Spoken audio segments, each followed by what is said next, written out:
Can Stern's newest game, Teenage Mutant Ninja Turtles, take on their last biggest seller, Jurassic Park? What are the trim level differences and what model should you go for? And why I feel like this game is exactly what pinball needs right now. Coming up.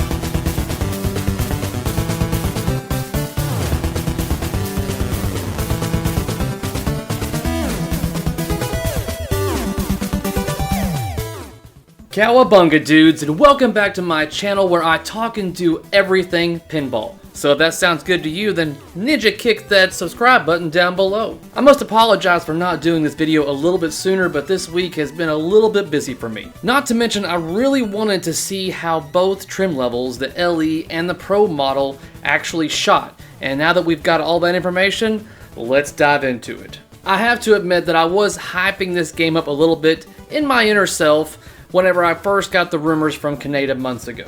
And I'm honestly not even a huge fan of TMNT, but definitely in my youth, I for sure was. Now, I had many ideas on what this game was going to have, or what it should have rather, and a few of my hopes actually came true, and I'll put a link in the description down below, or I'll put a card right up here to let you guys watch that video if you so wish to see what I got right. But putting the past and rumors aside, I honestly have not been this entertained by watching pinball gameplay since Jurassic Park was first streamed.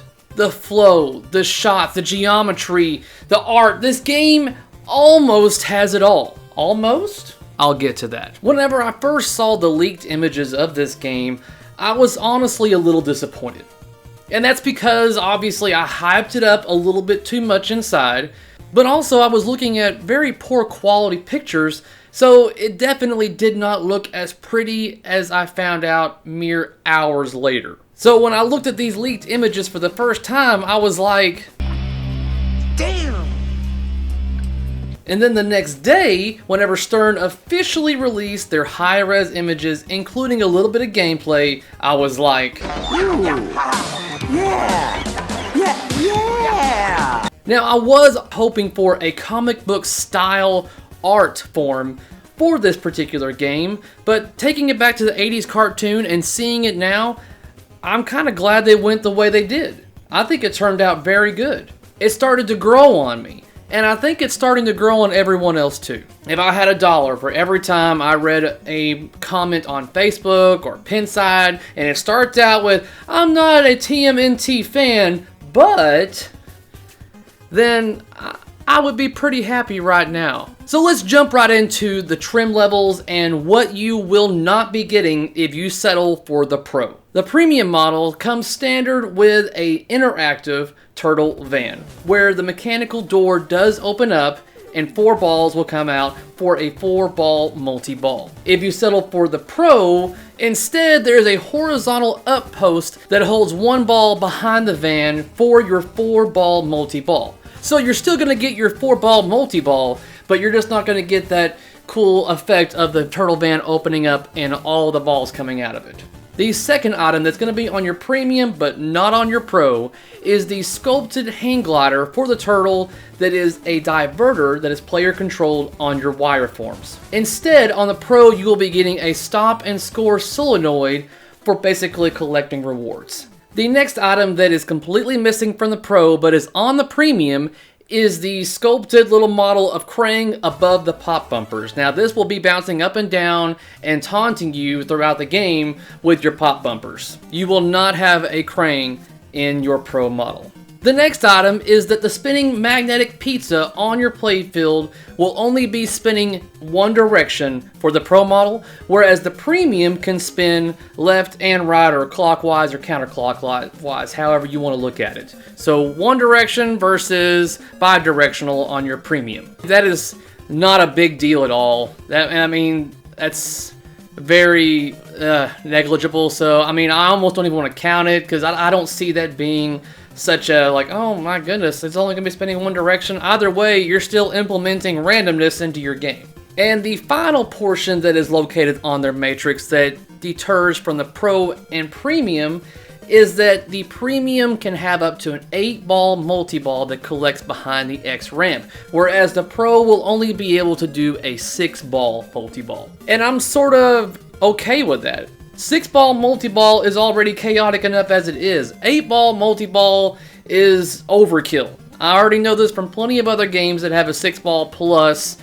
Trust me, 6-ball is going to be plenty for you guys out there. So which model should you go for? Honestly, Pro is definitely worth the purchase. I'd say it's an awesome buy. The Premium and the LE, you get all those extra perks if you want to actually have those, but I feel like the Pro is not going to be something that you're going to be like, oh man, I really wish I would have gone with the Premium because now I'm really missing out what this game has to offer. For a majority of you, that is. I know there's a lot of people out there that really love the ability for controlling where your ball goes on the wire forms. I'm one of those people. I still lean towards going for a Pro. So what do I think about this game? Let's start with gameplay. Now keep in mind that these next thoughts are solely only going by gameplay footage of me watching it on the stream.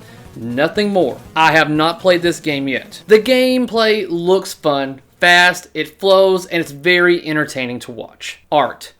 Amazing. Completely does justice to what the cartoon was, to a visually impressive color. It's great. Looking down at it, I think it would even be more impressive than just pictures. Sound and music. Now, I'm going to go for just basically good at this point, but this is... See, now that we've already knocked out the two main factors that cannot be changed. You cannot change the design of the playfield now. It's already done. You can't just do that over time. You can't change the art. That's already done. You can't change that over time. Everything else can be fixed. And I'm not saying that everything else is broken. I'm just saying that at least the two ones that cannot be fixed are good. But sound and music are good. I don't have any major complaints right now. This is something that I believe by playing it on a location or getting more time by watching someone else stream it to figure out if certain things will get annoying or repetitive. I do have a little bit of concerns about that theme song if it's going to get tiresome over time. Voices and callouts. Overall good. I mean, I think Splinter sounds really good. Shredder, he sounds very close to what the cartoon sounds like. And I really would like to, just out of curiosity, hear Steve Ritchie's take on what Shredder would sound like. But I fear that might be a little too Shao Kahn. You'll never get away with this, Shredder! I rule this world. You will die, mortal. But the person that did the voice acting for Shredder was very close to James Avery. Rest in peace. But I will say, whoever did the voice for Krang is freaking on point. That sounds like Krang, if not maybe even a little better. I would love for his voice to be throughout the game just talking crap to you. I think that would be great if they could implement a lot of different variable callouts throughout the game. That would be awesome. Video and animations. Now, this is where things kind of go a little south for me. At this point in time, in my opinion, this is where the machine is lacking. Now, luckily, this can be fixed down the road if they choose to do so. I feel that things would have been easier and better if they just would have had Zombie Yeti / Jeremy basically draw out the characters and then they just animate them with using like a flash sort of thing, you know? I think that would have given the better visual effects of the screen matching what we see on the playfield and cabinet. I mean, I would love to see April looking how she does on the game. I think that would look a lot better than this horrendous point right here. When I first saw this, I literally was like, what the hell is that? So I'm hoping that this gets improved and cranked up a few notches down the road. Now, some of the complaints from a lot of you out there that I've been able to scroll through and read just out of curiosity is that there's a lot of you that do not like the big targets on the left and right, one for Lair and one for April. Some of you would prefer drop targets, others would just prefer stand-ups. I guess it's more of a challenging situation for a more accurate shot that a lot of you would want compared to just hitting a large target and having it count. But, I mean, I know that they've had to have their reasons for doing this, and I'm pretty sure one of those main reasons is obviously going to be cost. But for me, I feel it's fine. I do not have a major issue with these big targets, and if having these big targets gives the designer the ability to put more materials up around the other point of the playfield, whether it be more ramps and other mechs, then definitely I'm all up for it. The other big shadow that is hanging over this game from a lot of people is the coder Dwight Sullivan. Now, this is where people are like just worried. They're more worried than anything else because I think there are those of you out there that do have a passion and they want this game, but they don't want to be in another Ghostbusters position where you have an unfinished code for a very long time. And I get that, I hear you, but I'm thinking this is going to be different, guys. From my perspective, at least, when I was watching the stream with the LE and Dwight was on there, you could genuinely see how excited he was to show off what he's been working on all this time, and how he wouldn't shut up, essentially, because he kept on talking over the game and we really couldn't hear anything because he was wanting Jack to keep showing everybody all the different things that you can do, and like, do this right here, do this, show them this, show them that, this is what we're going to be doing, this is something that we're working on, this is things that we're looking into. I think that there's definitely a passion behind this project for Dwight, and I believe he's going to be able to pull this one out, and for what he's done so far, even with the code not being complete, what we've got so far is still looking to be pretty damn entertaining. Now, one thing for me, I feel like the game is probably lacking a little bit, I think would have given it more of a wow factor, is the fact that there's not a subway slash like sewer system on here somewhere where the manhole opens up or a ball comes out of the manholes down. I don't know. I felt like that would definitely go good with the title, but that's, you know, like I said, that's just another thing that they could have put in there as a good wow factor. But like I said, I think what we got so far is pretty damn good. This game is exactly what pinball needs right now.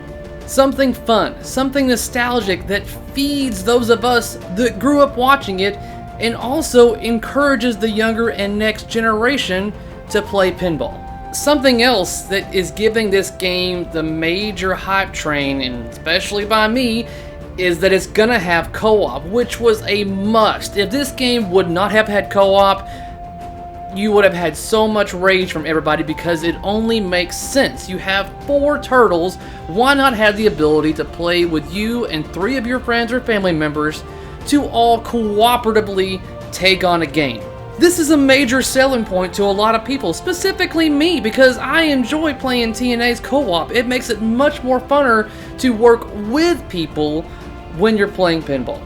But as Dwight was saying, he's got a lot of ideas and plans for tournament modes with this game, with 2v2s, maybe even 4v4s, 3v1. The possibilities for the code and for this particular title, I don't want to say are limitless, but there's a lot of possibilities. Now, something that's going to hurt this title a little bit is the fact that we're still recovering from this pandemic, and there are a lot of locations that do not have the cash flow to purchase brand new games to bring them in because a lot of those locations are still closed. But I feel that the home market is going to basically thrive on this because a lot of people are stuck home and want a new title, and it's going to be majorly family-oriented entertainment. Maybe your distributor should look into contacting some local pizza parlors to see if they're looking to put a pin on location.